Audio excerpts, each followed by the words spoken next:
Atmospheric river meaning as the name implies, an atmospheric river is a long, thin stream of water vapor that travels through the Earth's atmosphere. Because of the similarity in the flow of moisture from one location to another, the phenomenon is referred to as a river in the phrase. Water vapor, as opposed to liquid water, makes up the majority of the water in an atmospheric river, which is why they are called atmospheric rivers. When atmospheric rivers form over tropical regions, their direction and speed are dictated by wind and weather patterns, and they often originate in the sky above the region.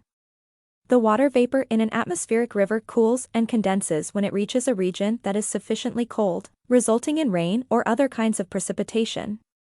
As a regular characteristic of the Earth's climate, atmospheric rivers may be seen flowing across the atmosphere. Typically, there are more than 10 of them in the atmosphere at any one time, and they tend to follow patterns that are similar to one another.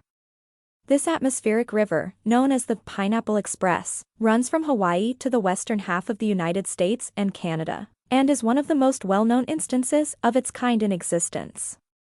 Most people are only aware of atmospheric rivers when they discharge a considerable amount of precipitation, particularly when that precipitation causes floods or contributes to other natural catastrophes, such as mudslides. As an example, the weather forecast predicted that an air river would provide much-needed rain to the area.